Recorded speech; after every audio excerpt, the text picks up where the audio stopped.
Assalamualaikum warahmatullahi wabarakatuh. Alhamdulillah rabbil alamin. Hamdal hamidin, hamdal dzakirin, hamdal syakirin, hamdal mukhlisin as-sabirin. Asyhadu an la ilaha illallah, asyhadu anna Muhammadan abduhu wa rasuluh. Allahumma salli wa sallim wa barik ala sayyidina Muhammad wa ala alihi wa ashabihi wa li baitihi wa dzurriyyatihi ajma'in. Gimana, masih kuat enggak? Zikirnya dahsyat tadi ya. Kalau di kota tuh udah langka tuh zikir begitu. Dianggap gila sama orang. Benerlah kata Nabi, uzkurullah hatta yaqulul munafiqun mura'un. Sebut-sebutlah Allah, zikir-zikirlah kamu banyak-banyak sampai orang munafik tuduh kamu gila. Tuduh kamu kesurupan. Jadi tadi itu kalau zikir jadi Jakarta disebut Pak Kiai Haji Maman ini pemimpin zikir kesurupan.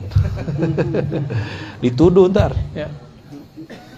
Apalagi kalau pakai zikir yang aslinya, itu ada zikir berdirinya tuh. Kalau di kampung-kampung Melayu di Sumatera, di Kalimantan ada namanya ratib berdiri. Berdiri, Pak. Nah, ya, semuanya geraknya. Ada yang sembari gerak, titik-titik rotasi zikir. Maka muncullah namanya gerakan tari saman. Tari saman itu bukan tari sebenarnya. Itu seni yang diambil dari gerak zikir. Ya. Seni yang diambil dari gerak zikir. Gerak zikir itu bukan hanya dari ubun-ubun ke dari pusar ke ubun-ubun ke bahu kanan, enggak, banyak. Jalan zikir itu sebanyak titik di dalam diri kita. Ya, banyak sekali itu. Namun yang diajarkan tuan-tuan guru kita, para mursyid, para wakil talqin, itu yang boleh diajarkan aja. Karena kalau dikasih titik yang lain, bisa gawat. Ini zikir kayak tadi aja udah sebut gila sama orang ya. Wih, gila.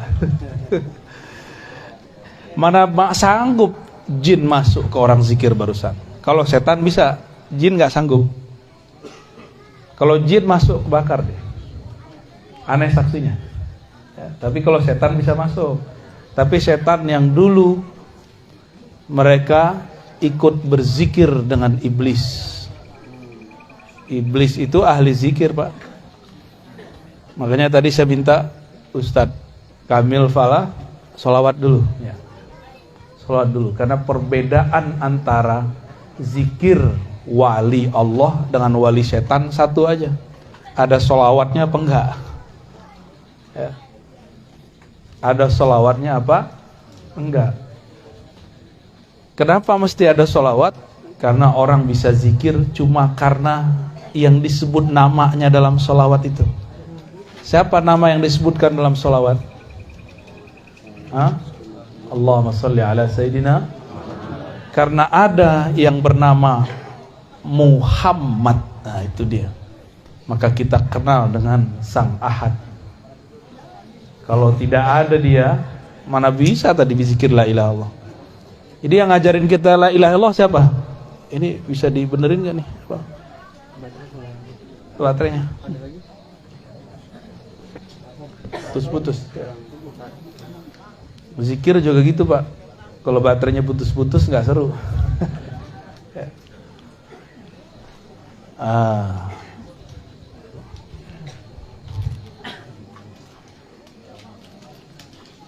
Ganti.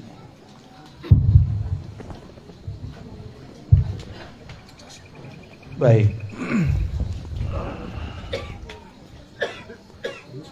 Nabi SAW mengajarkan zikir itu dengan cara yang berbeda-beda, metode yang beragam, mulai dari metode yang panjang sampai metode yang pendek. Contohnya, beliau SAW mengajarkan orang, maukah kamu mengamalkan sesuatu yang jika engkau amalkan maka tudriku naman sabaqakum, kamu akan mencapai makom orang-orang terdahulu kamu. Ternyata zikirnya biasa aja, subhanallah 33, alhamdulillah 33, Allahu akbar 33, tambah la ilaha illallah. Sederhana ya, sederhana. Tapi di belakang ada kalimat penutupnya Nabi SAW. Siapa yang mengamalkan zikir ini, dia akan menjadi orang terbaik di hari kiamat, kecuali ada yang datang dengan zikir yang sama atau yang lebih baik daripada dia. Makanya zikir 33 itu cuma contoh. Ada kawan saya baru hijrah Pak, baru tobat, tapi ikut kelompok ekstrim.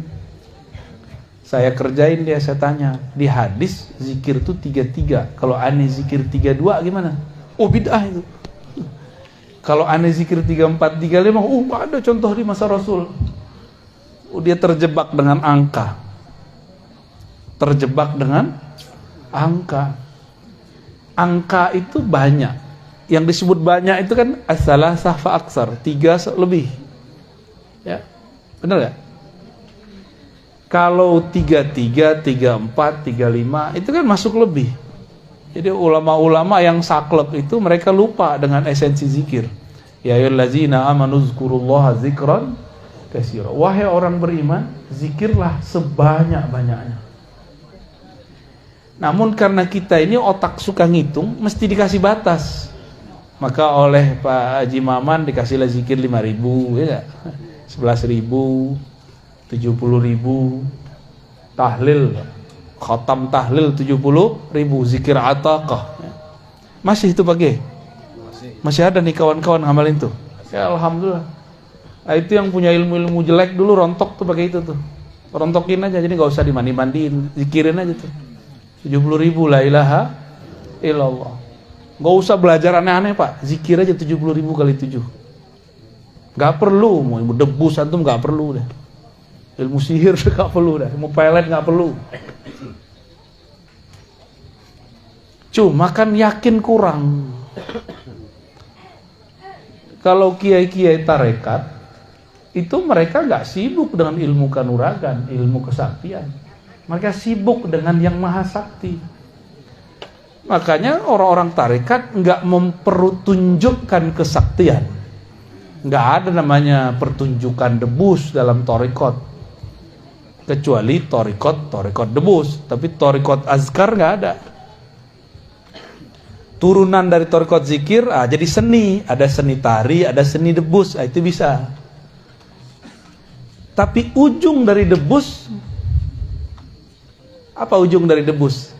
Bismillahillazi la yadurru ma'asmihi syai'un fil ardi wala fis sama was sami. Itu ujung debus, ujung silat situ semua.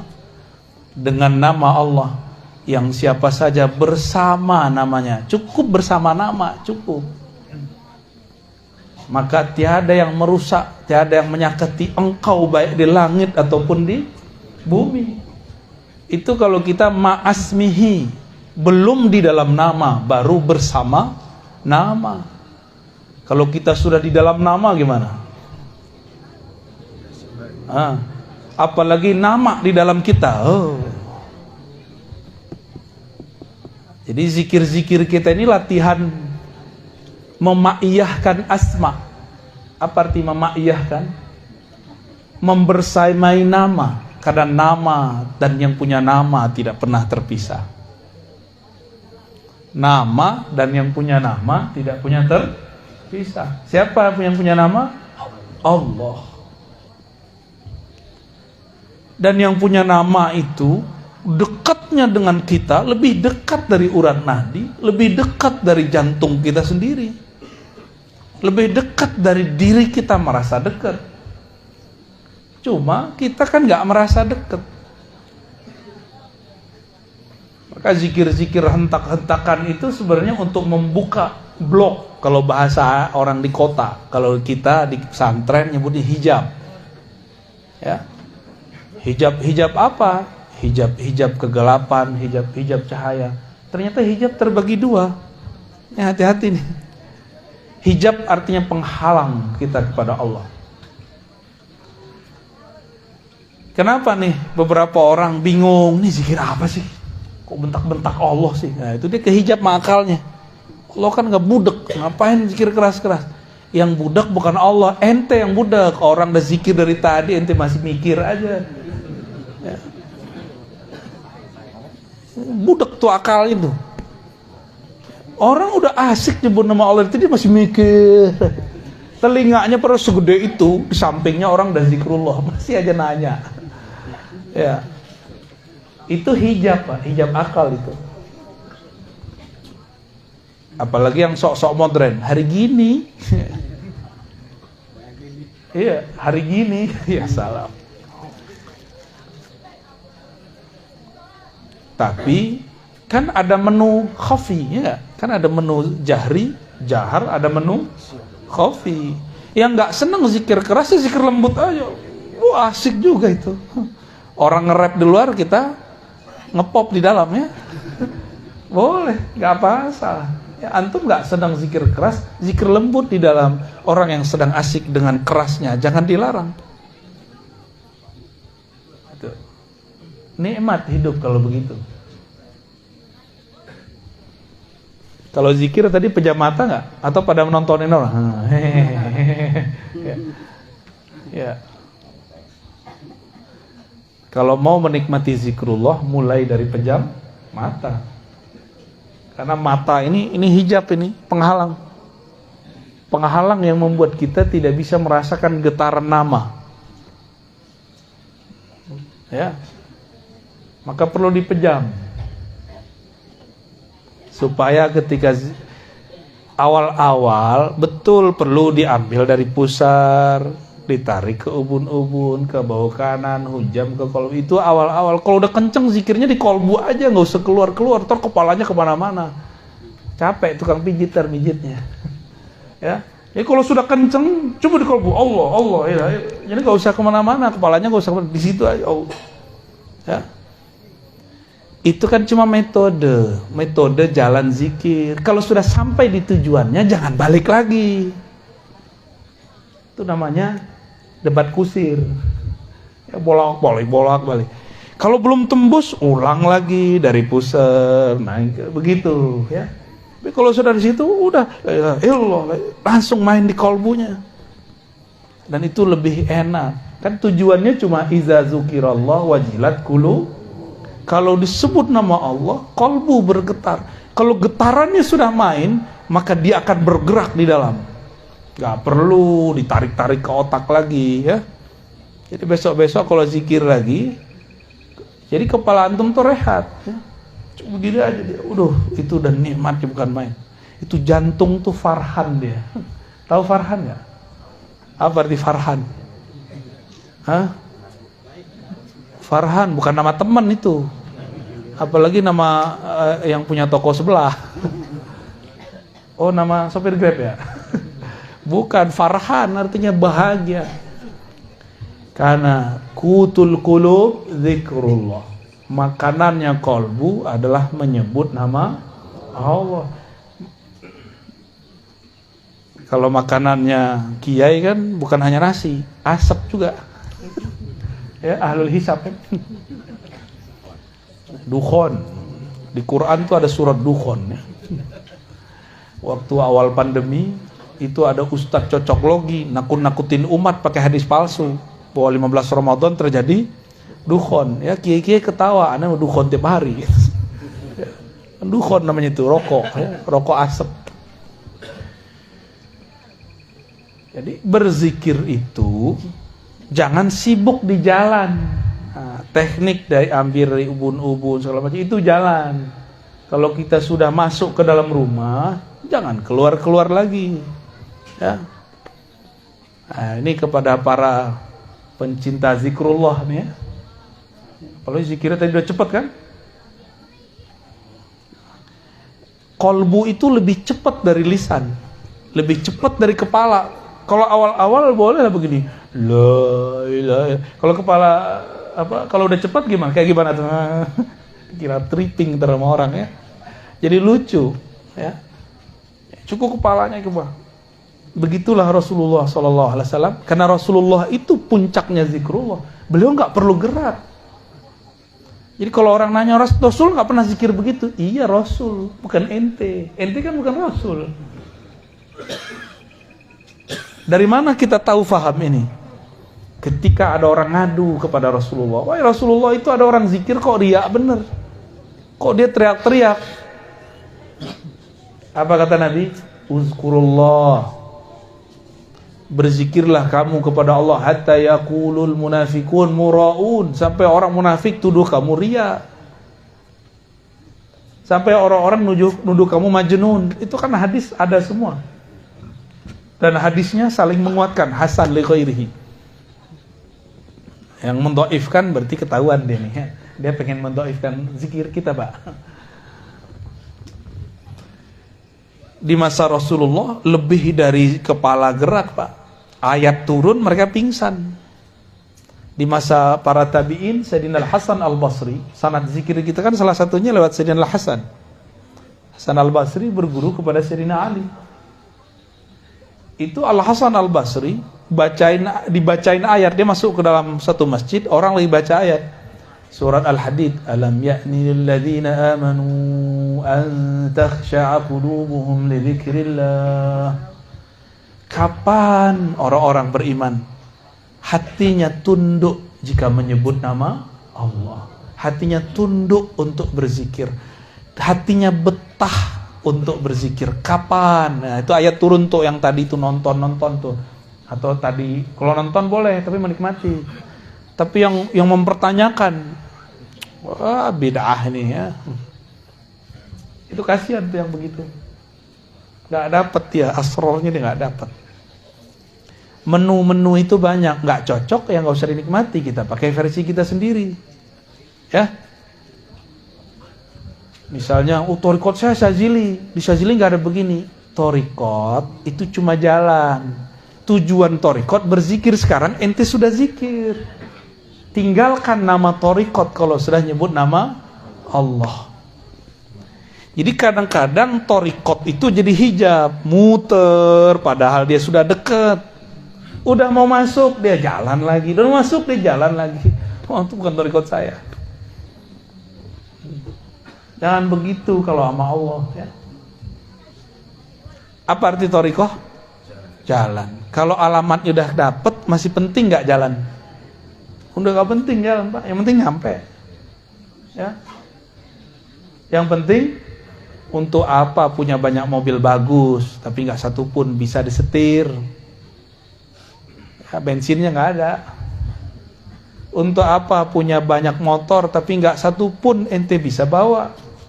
Satu kendaraan tapi sampai bisa nganter kita bolak-balik, nggak rusak-rusak, itu lebih afdol, ya. Kan banyak juga yang datang ke saya, oh saya banyak torikot, ya. Nah, terus maksudnya apa banyak torikot? Ya gitu. Pengen unjuk gigi, ya untuk apa? Kalau orang banyak torikot, pencirian dia nyaman zikrullah. Bukan kemana-mana kor-kor, aku banyak zikir, aku banyak kira, aku banyak torikot, nggak perlu ngomong begitu, ya. Bapak Ibu yang melakukan Allah, di saat orang-orang berzikir la ilaha illallah, di saat itu jika lisannya bersamaan dengan jiwanya, di satu makom nih, lisannya sama dengan jiwanya, jiwa lain dengan kolbu, jiwa itu nafs, jiwanya bisa dikendaliin, maka jiwanya langsung menjadi mutmain. Nah, kalau masuk ke kolbu jadi radiyah, mardiyah. Kalau orang zikir la ilaha illallah dengan kolbunya, dengan jiwanya, apa yang hasil pada dirinya? Itulah yang disebut di dalam hadis qudsi, la ilaha illallahu hisni. La ilaha illallah itu benteng aku, bentengnya Allah. Jadi bentengnya Allah bukan tembok tebal-tebal, tapi kalimah yang sudah masuk mendarah daging ke dalam badan, itulah benteng hakiki. Nanti kalau pandemi datang yang gede lagi, panik nggak? Kalau panik berarti bentengnya belum kuat. Kena nggak apa-apa, yang penting jangan panik. Karena serangan virus itu bukan ke badan yang bahaya. Yang bahaya itu ke pikiran. Berarti benteng rohaninya jebol. Coba tanya alumni COVID, lulusan COVID, LC, lulusan COVID. Tanya tuh, pasti waktu mengalami dia kayak pengen mati aja bawaannya. Putus asa, benar nggak? Putus asa itu adalah torekot syaitoniyah. Torekatnya setan, isinya was-was terus. Jadi orang mati bukan karena COVID-nya, mati karena was-was. Apalagi Bapak bisa bayangin, ya Ibu bisa bayangin, di isolasi mandiri, nggak, tapi isolasi karantina, bukan mandiri. Di karantina nggak boleh ketemu siapa-siapa, wah itu lebih gawat lagi. Dan dia belum pernah belajar thariqah zikir. Orang ini kasihan, sungguh kasihan. Nggak ada teman zikirnya, nggak ada temannya. Ya, disitulah pengalaman kita, kawan-kawan kita banyak yang meninggal. Dan kawan-kawan saya pernah belajar zikir Allah, Allah dalam kolbu dan la ilaha illallah, rata-rata mereka sehat, rata-rata. Dan ketika sehat dia datang kepada kita terus bilang, terima kasih Bu ya, Trevi Ustadz udah ngajarkan zikir ini. Jadi teman saya ketika saya sakit. Kalau dia mati, mati dalam zikrullah. Kalau dia hidup, hidupnya betul-betul berkesan. Cuma maklum, manusia kan pelupa. COVID yang Delta baru pergi kemarin, tapi kan kita udah lupa aja Pak. Ya, pengen kena lagi. Ya. Enggak ya? Enggak, beneran. Untung kita di negeri Katulistiwa. Virus kalau udah keluar cuma berapa lama mati Pak. Kalau di negeri kita nih. Kalau di negara subtropis dingin, itu virus seneng. Maka Allah betul-betul sayang kepada kita. Alhamdulillah. Nah, kasihan kepada mereka yang tinggal di subtropis. Tapi karena Allah Maha Hebat, tenang aja ya. Mereka Allah akan setting tubuhnya dan sesuai dengan kondisinya. Jadi apa yang terjadi pada diri manusia saat dia baca la ilaha illallah? Dia sedang membangun benteng ilahiyah, al-hisn al-ilahi, benteng-benteng keilahian. Kalau udah begitu, udah dapat zikrullah, kok masih belajar zikir khadam. Kok masih doyan sama rajah, itu aneh. Udah dapat afdoluz zikri, masih cari yang tidak afdol. Itu orang blow on atau orang on? Ya, sama aja ya. Afdoluz zikri la ilaha illallah. La ilaha illallah hisni, la ilaha itu paling tinggi, disebut bentengnya Allah. Terus antum masih cari jimat. Masih cari jimat. Ya. Itu jimat masuk sini ngikut dia. Tulisan Raja Antum kan di nama Allah. Itu nama Allah ngikut la ilaha illallah dia. Masuk ke sini gak bekerja dia. Kan berzikir. Gak kerja dia di sini. Cobain aja. Cobain masing-masing. Gak akan bekerja. Kita ini kan ngikut kata orang nih rajah berkah. Kata orang. Repot. Ya. Udah dapat kerjaan, betapa bodohnya manusia, udah dapat zikir paling afdol, masih ngambil penjagaan diri yang gak afdol. Jadi kalau digabung nih dua hadis ini, afdolul zikri la ilallah, zikir paling tinggi la ilallah, la ilallah adalah hisni, adalah bentengku. Kalau digabung gimana? Benteng terkuat itu la ilaha illallah. Cuma ya rutin. Yang rutin. Kok kerja bisa rutin? Kenapa kita mau rutin kerja Pak? Karena pengen dapat gaji kan? Bener? Kenapa nih bapak-bapak ini mau rajin kerja di sawah, di ladang, dagang, di kantor, guru? Kenapa? Karena pengen dapat hasil. Ini hasilnya udah Allah kasih duluan. Masih kurang yakin? Jangan-jangan memang kita kurang yakin kepada Allah Subhanahu wa ta'ala. Itu Nabi Sulaiman mau terbang zikirnya bismillah doang, Pak. Saya enggak. Jadi Nabi Sulaiman cukup dengan bismillah terbang. Kita udah bui-bui baca la ilaha illallah enggak terbang-terbang ya. Emang mau terbang? Kurang keren, Pak, terbang pakai bismillah. Yang keren itu pencet-pencet aja pakai tangan. Nah, dapat tiket terbang. Bismillah.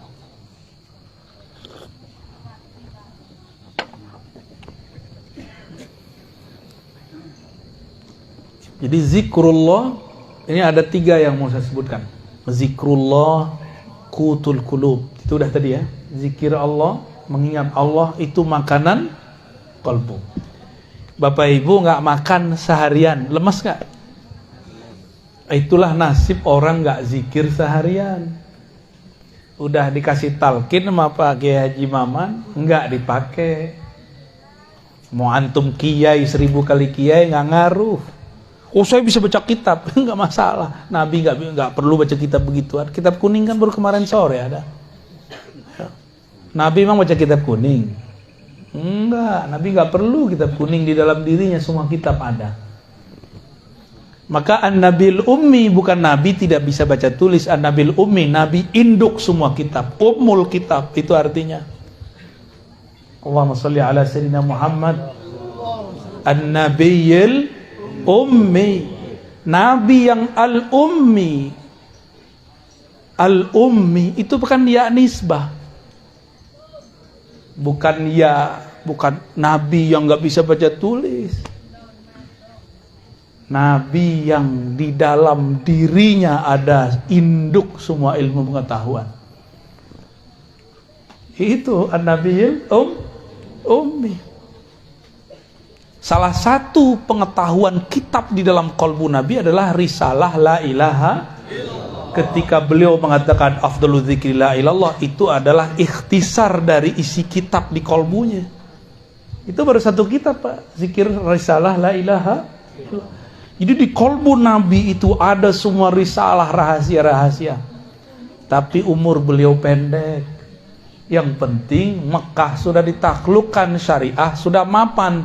Maka orang tidak akan mengkultuskan orang yang di qalbunya ada risalah kita. Sayyidina Isa, beliau menampilkan isi kitab qalbunya sebelum syariat Bani Israel waktu itu mapan. Akhirnya mereka menyembah Nabi Isa. Salah satu isi risalahnya apa? Rahasia, nama Allah Hayyun dan Hayat, Muhyi. Ada orang udah mati, dipegang dadanya oleh beliau, hidup. Hidup, Pak. Orang kira ini Tuhan, ini bukan manusia ini. Nabi Muhammad kan sering melakukan itu, cuma nggak dieksplor di banyak riwayat. Saya pegang, Pak, beberapa riwayatnya. Nabi menghidupkan orang mati, ada riwayatnya. Tapi didoifkan oleh ahli hadis yang nggak percaya. Mereka cari-carilah kesalahan hadis itu. Itulah rahasia kenapa syariat dimapankan di masa Rasulullah. Sedangkan rahasia-rahasia qalbu ini tidak berhenti, turun terus. Inilah makna al-ulama warasatul anbiya. Ulama mewarisi risalah-risalah kitab dari qalbu an-nabi al-ummi. Langsung, Pak. Nggak lewat Google, nggak lewat kitab kuning. Kitab kuning itu dari sini, dari qalbu. Jangan dibalik. Ini kiai-kiai udah kehijab ini, santri-santri udah kehijab. Kok qalbu ngikutin kitab kuning? Salah itu. Kitab kuning pemahamannya harus ngikutin rahasia warisan qalbu Rasulullah SAW. Itu ya baru sahih warisan Rasulullah. Baru pewaris Rasul ente. Kalau enggak pewaris kitab bulukan itu namanya. Itu kan kitab komersial. Orang jualan supaya kaya. Udah kaya itu yang jualan kitab. Kita masih puji baku, dan berapa banyak kitab yang salah cetak, Pak. Laknya hilang, gawat sudah.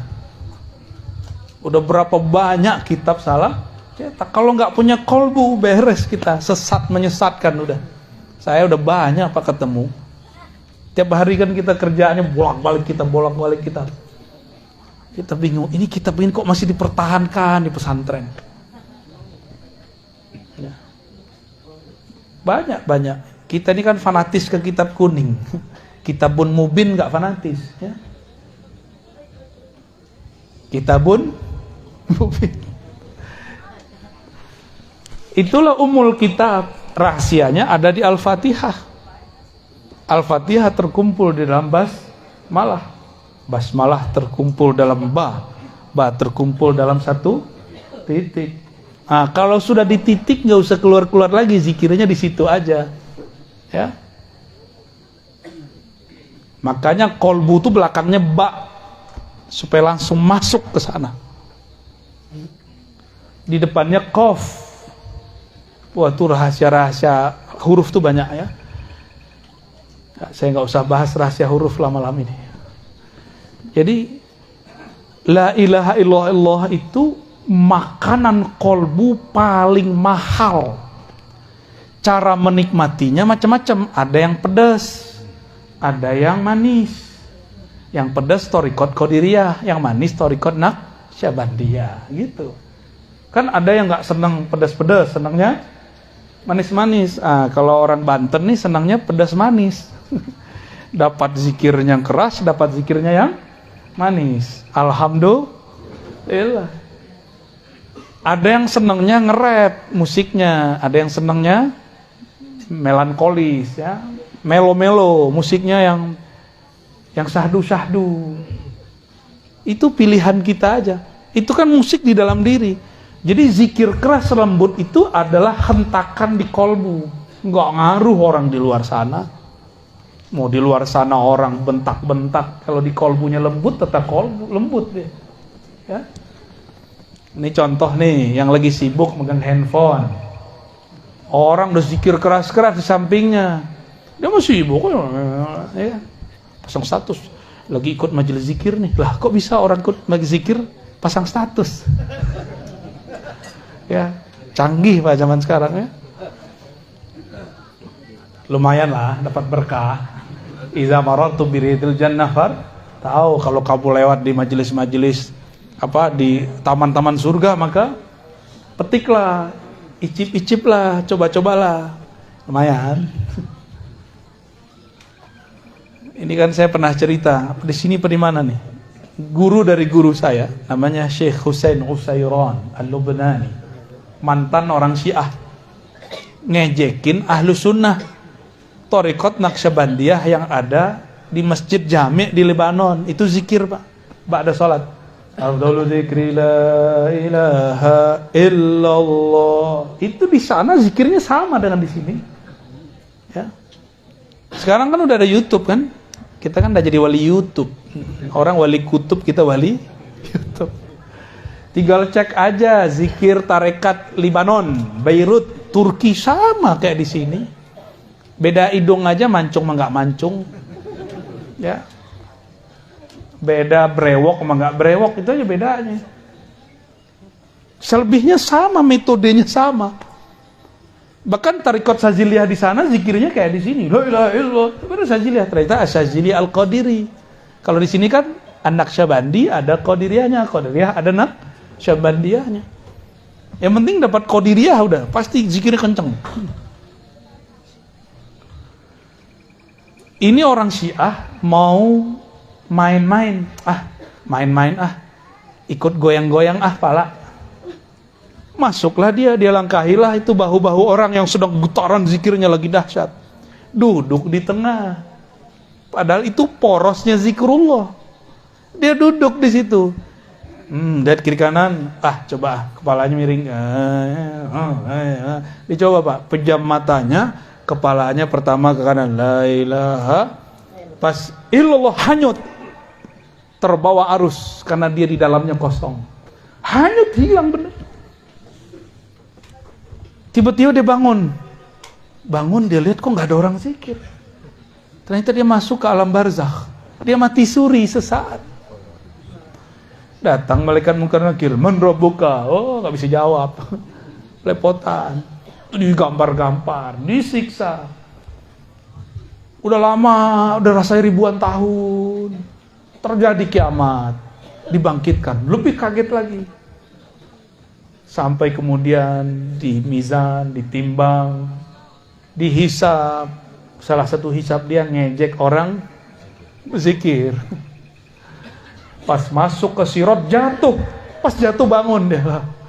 Orang-orang baru selesai kayak tadi, la ilaha illallah Muhammadur Rasulullah, baru selesai. Karena Muhammad Rasul itu narik dia keluar lagi.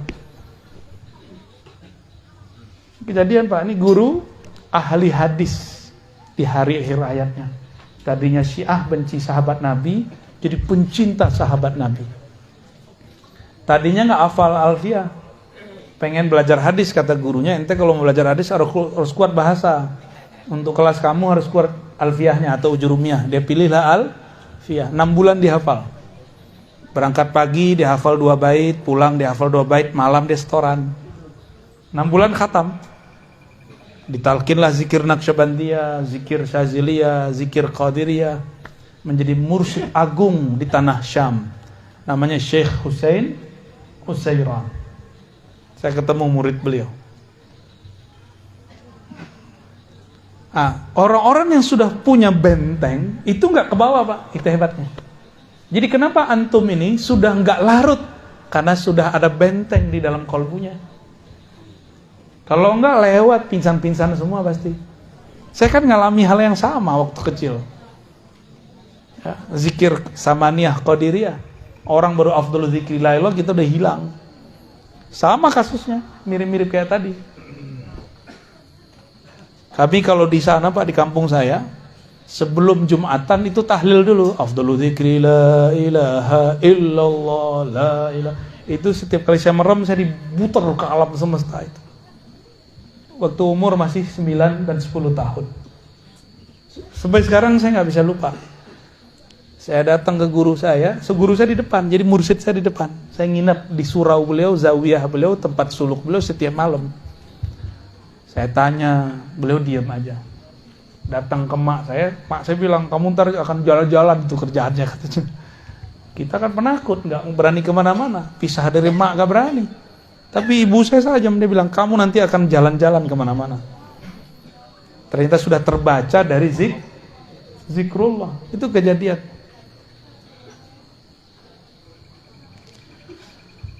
Maka la ilaha illallah itu sayrus salikin. Nah, la ilaha illallah itu adalah hiburan jalan-jalannya para salik. Jadi walaupun nih kita nih coba orang-orang yang sudah menikmati zikrullah, ajak dia jalan-jalan, dia kurang nggak menikmati bener. Tapi kalau diajak ke kuburan, pesantren, ziarah ke kiai, itu dia baru seneng. Diajak ke puncak, dia mikir, bagus di tempat gua kali. Ya, bapak ini diajak ke puncak Bogor, gimana ngomongnya? Bagusan di mana? Bagusan di sini kan? Iya, di sono udah macet Pak. Gunungnya sih masih bagus, ke sononya 3 jam buka tutup. Jadi la ilaha illallah itu kapalnya orang yang sedang suluk kepada Allah Subhanahu wa ta'ala, cepat kepada Allah itu. Ya. Tapi supaya tidak lupa jalan pulang mesti bersolawat. Wajib solawat. Karena kalau nggak ada solawat kita nggak bisa baca la ilaha innallaha malaikatahu yusholluna 'alan nabi ya ayyuhalladzina amanu shollu 'alaihi wasallimu taslima. Karena Allah bersolawat, kita malu kepadanya, maka kita solawat juga. Saya mau tanya, solawatnya Allah apa?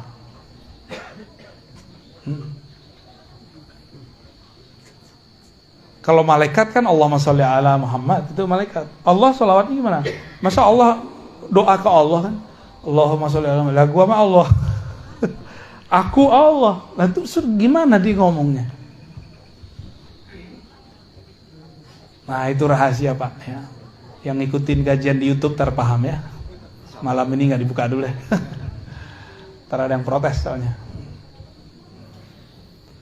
Nah, itu yang kedua. Yang ketiga, la ilaha illallah atau zikrullah itu adalah miftah min mafatihil jannah. Kunci daripada kunci-kunci surga. Mana dalilnya? Man qala la ilaha illallah dakhalal jannah. Siapa yang baca la ilaha illallah pasti itu pasti masuk surga. Dan lafaz ini enggak main-main, dakhala. Dakhala itu fi'il madhi. Sebelum masuk surga dia udah masuk duluan.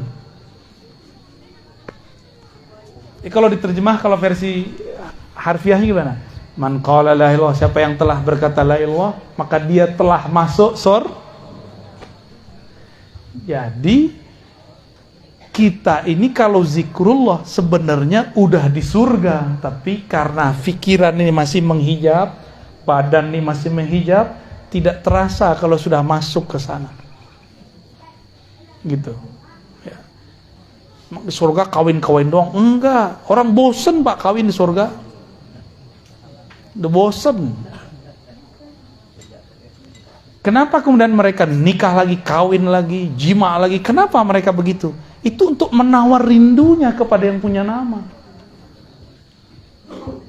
Nah, ini thariqat para arifin. Jadi aulia-aulia ini kenapa dulu kiai-kiai wali-wali itu banyak istrinya? Itu bukan untuk syahwat, Pak. Tapi kerinduannya kepada Allah gak bisa diobati kecuali dengan menikah lagi. Ya. Ini bukan pembenaran lah ya, aneh gak percaya antum bisa begitu. Inilah dasarnya. Jadi bukan karena banyak orang mati di akhir zaman 1:50 kan ada hadis kan? Rajulun, satu laki-laki itu qaimun ala khamsina imra'ah. Itu nanggung menikahi 50 perempuan satu laki-laki. Sekarang satu aja udah keok kan? Iya, mau nambah aja. Mata sih jelalatan. Ya. Urusan sarung sudah melorot. Takwa. Iya, mata kita mah sama, Pak. Mata saya, mata Bapak beda. Yang beda kan sarungnya. Ente paham gak, Cong? Belum paham katanya mau alam. Jadi kenapa di surga itu banyak kawin, Pak? Banyak pernikahan. Itu bukan karena syahwat. Jadi orang salah paham surga itu dikira tempat eksplorasi untuk menyalurkan syahwat. Itu penghinaan terhadap Allah. Ya, enggak. Tapi begitulah Allah bersiloka, bersendagurau dengan hambanya. Ada hamba-hamba yang kebawa sendaguraunya. Diceritakan di surah Waqi'ah, ya. Uruban atraba, inna ansha'nahunna insha'a, faja'alnahunna abkara, uruban atraba. Udah jorok aja otak mikirnya. Itu kalau diterjemahin apa, Pak? Kan lagi direvisi sama Kementerian Agama karena dianggap terjemahannya jorok. Ya biasa aja kali. Ya. Urban atroba itu, mohon maaf ya, kalau cowok atletis, kowi. Kalau cewek, hunna, kan perempuan di situ. Gambaran kita mengenai lawan jenis yang bikin birahi apa? Itu urban atroba. Ya, bayanginnya sendiri ya. Nggak boleh saya sebut, karena beda mazhab. Ada yang senangnya item-item, ya kan? Ada yang senangnya bening-bening. Ada yang senangnya sawo mateng. Ada yang sawo separuh mateng. Dari mana saya tahu makna ini, Pak? Kita buka kitab tafsir Zamakhsyari. Itu orang Mu'tazilah, Persia, bukan orang Arab. Ketika orang Arab mengatakan al-jamal nisful bayat, putih itu separuh cantik. Kata Zamakhsyari, enggak, justru sawo mateng itulah separuh cantik. Iya. Kalau kita kan seneng tuh sama muka-muka Arab ya. Muka-muka kulit babi itu. Enggak ada pigmennya, Pak. muka-muka orang barat. Kan gak ada pigmennya tuh. Merah semua. Kalau putih tuh Cina, beda lagi. Kata temanku ini dia nakal juga nih ya. Kulit bengkoang katanya. Kayak bengkoang dikupas nih. Putih kata-kata. Ada yang seneng begitu. Tapi orang-orang di Eropa senangnya gimana? Sawo mateng. Ya, serius. Kalau kita, jadi kita nggak usah berpikir ala mereka, kita mikir ala kita aja. Itu penafsiran, ya beda kampung, beda selera. Tapi semua itu bukan untuk nafsu, bukan. Di sorga itu disebutkan nikmat berhubungan badan semikian rupa, bukanlah untuk badan itu sendiri, tapi untuk mengalihkan kerinduan. Karena seorang hamba hanya bertemu Allah pagi dan sore. Dari pagi ke sore sudah 500 tahun. Berapa tahun? Sehari di sorga berapa? Sehari semalam di sorga berapa tahun kita? 1000. Pagi sampai sore bagi 2 aja. Jadi Allah itu menampakkan, mengangkat tabir hijab, sehingga hamba-hambanya melihat tergantung pemakrifatan dia waktu di bumi. Nanti mereka memandang Allah tuh, langsung sujud ketika Allah membuka tabir. Itu yang disebut memandang, bukan ngongok begini, bukan ya. Lalu Allah tutup lagi ketika waktu duha sudah datang. Jadi syuruk ke duha, kira-kira begitu di sana. Dan mereka lupa dengan semua nikmat jima, lupa nikmat khamar, lupa nikmat madu, lupa semua. Ketika Allah sumber semua kenikmatan melihatkan dirinya, memperlihatkan tajallinya, lupa semua. Lalu Allah tutup tabir, mulailah mereka rindu. Ditunggu sehari, 2 hari, 3 hari, hitungan bumi. Di sana belum sehari, 2 hari. Dihitung sampai sore, 500 tahun. Selama itulah mereka doyan menikah. Wali-wali Allah di bumi, kalau mereka nikah banyak, itu babnya. Bukan karena syahwat dia. Jadi jangan suuzon sama kiai yang banyak istri. Tapi kalau samping saya kayaknya banyak minal muwahhidin ya. Orang-orang ahli tauhid. Oh kayaknya ada tuh 1 2 tuh. Ente Masna ya. Kopiahnya kenapa disunat tak? Waktu pertama kita datang sini kan kopiah masuk ke aras. Masya Allah. Gitu-gitu 2. Antum berapa? Jomblo, bagi-bagi lah, tuh jomblo tuh sampai antum tuh. Ya, hijabnya fa'in khiftum, nah khiftum hijabnya. Bukan la ta'dilu, belum nyoba udah bilang la ta'dilu ya. Belum nyoba udah bilang nggak adil ya. Nah, kalau ustadz itu dia hijab khaufnya hilang dia. La khaufun alaihim walahum yahzanun. Maaf tadi ya.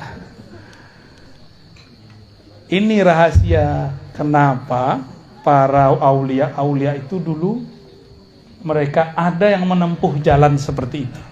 Ya. Mau tahu zuriatnya Nabi Sayyidina Al-Husain, istrinya berapa tahu gak? 80 di satu riwayat. Itu bukan pembenaran, Tat. Besok antum 80. Aneh yang disalahin, Tat. Sayyidina Al-Husain 80 istrinya. Beliau ternyata Al-Qutub, Al-Ghaus di zamannya, wali paling mabuk di zamannya. Dan itu bisa dibunuh.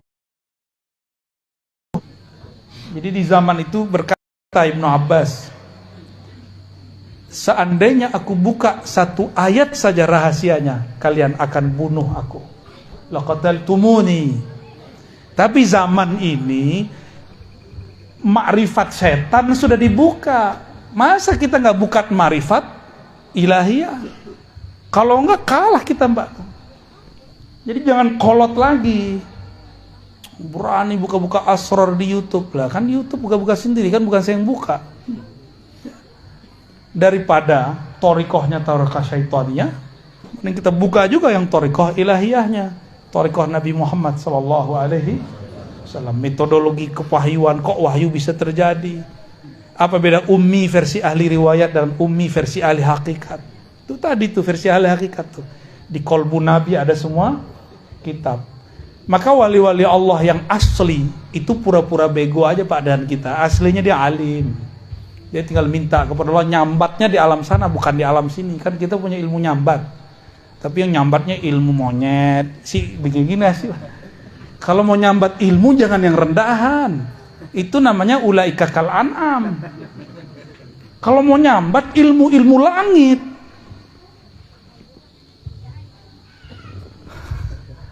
Ya. Jadi yang dulu-dulu pernah belajar silat-silat, nyambat ini, nyambat itu, udahlah, antum cukup belajar zikir aja mah, pakai Haji Maman. Itu ntar nyambat asror, pakai la ilaha illallah, nggak disadari dapat. Asror itu kan nggak perlu antum jadi aneh-aneh. Justru semakin masuk kalimat itu semakin normal kita hidup, semakin jadi manusia yang utuh, kecerdasannya utuh, pikirannya fokus.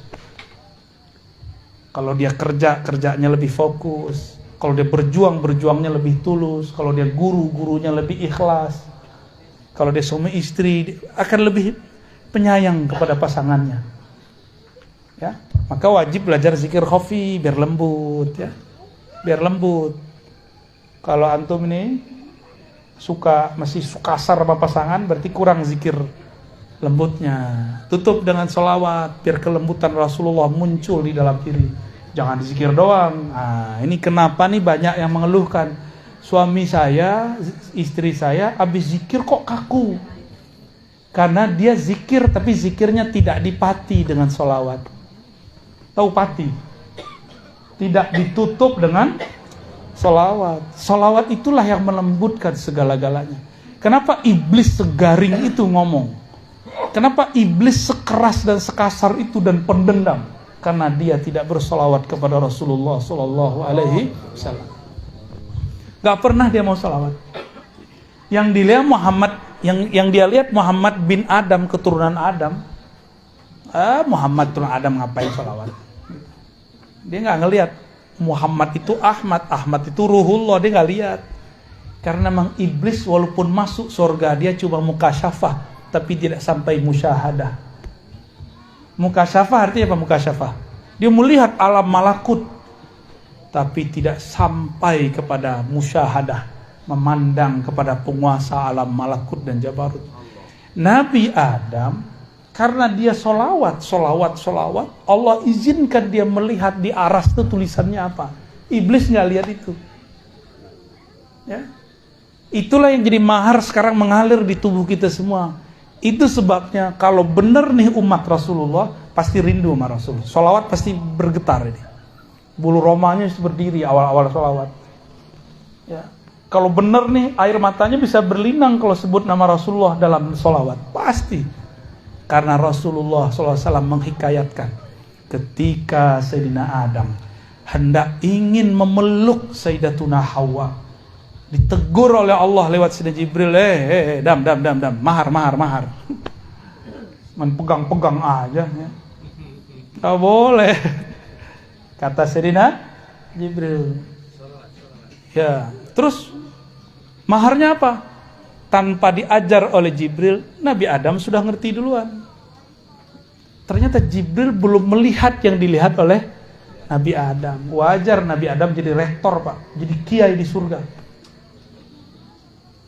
Nabi Adam Allah izinkan kolbunya memandang kepada aras Allah lewat ruh murninya. Di aras dia lihat ada tulisan, dia ngeliatin nama, kok bukan namaku, tapi kok nama Muhammad, la ilaha illallah Muhammadur Rasul, kok itu di sana. Itu hadisnya ada di riwayat Imam Hakim, hadisnya sahih. Yang mendhaifkan pasti nggak senang sama ilmu ini. Hadisnya sahih itu, benar hadisnya. Maka beliau mengatakan Allahumma sholli ala Muhammad al-maktub ismuhu fi arsyika al-azim. Kira-kira begitu kalau dibahasakan secara bebas. Ya Allah, kirimkan salamku, hormatku, takzimku kepada nama yang tertulis di arasmu, yaitu Muhammad. Oh, ternyata itu mahar paling tinggi di alam semesta. Tapi nanti Ustadz jangan pakai mahar itu kalau mau nikah lagi, karena istrinya nggak ngelihat itu. Kalau istrinya ngelihat itu cukup itu. Datang ke kita pakai mahar sholawat aja, Tad. Enak juga tuh ya. Tapi nafkah kan nggak bisa pakai sholawat. Langsung sah. Maka berkah sholawat itu halalah Sayyidina Adam menggauli Sayyidatuna Hawa. Jadilah anak kita ini buah dari sholawat itu. Ya, jadi kita ini buah dari sholawat.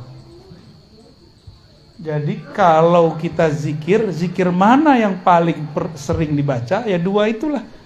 La ilaha illallah sama sholawat Muhammad Rasulullah sallallahu alaihi. Nggak boleh keluar dari dua itu dah. Sebelum Nabi Muhammad yang fisik lahir, orang-orang udah zikir sholawat nyebut nama beliau. Berarti beliau sudah ada tapi di alam yang lain. Itu yang beliau sebut, aku sudah jadi Nabi, kalian belum ada Pak. Jibril aja belum ada, Nabi sudah ada. Pantas nggak Jibril jadi gurunya Nabi Muhammad? Kalau di sanad thariqat kita kan gitu, an Sayyidina Muhammad SAW, an Jibril, itu mah sanad Quran. Ya? Tapi aslinya nggak begitu. Justru Jibril lah yang mengambil dari kolbu Nabi Muhammad SAW. Tapi zahirnya ahlu riwayat menyebutkan Nabi Muhammad dari Jibril. Mungkin nggak Jibril lebih tinggi dari Nabi? Jibril nggak bisa tembus ke aras Pak, Nabi tembus ke aras. Benar nggak? Ini kan bentar lagi bulan Mi'raj nih. Benar nggak? Nabi Muhammad diundang Allah ke atas aras tertingginya. Sedangkan malaikat Jibril nggak sanggup. Kalau dia naik kebakar dia, habis hancur dia, nggak ada lagi jejak dia di alam semesta. Nabi Muhammad bulunya nggak ada satupun yang rontok. Nggak ada satupun yang rontok. Jibril yang sakti itu kalau naik kebakar habis dia. Mana yang lebih sakti? Maka satu rambut Rasulullah afdal min Sayyidina Jibril. Satu rambut Rasulullah lebih mulia dari Sayyidina Jibril. Bid'ah nggak ngaji begini? Ya, kayaknya bid'ah bener ini ngaji begini ya. Udah dulu lah. Udah jam berapa nih? 11 ya. Saya besok malam ini harus balik ke Jakarta. Besok pagi sudah ada jadwal ngajar ba'da subuh. Lanjut ke Mabes. 2 Mabes Pak.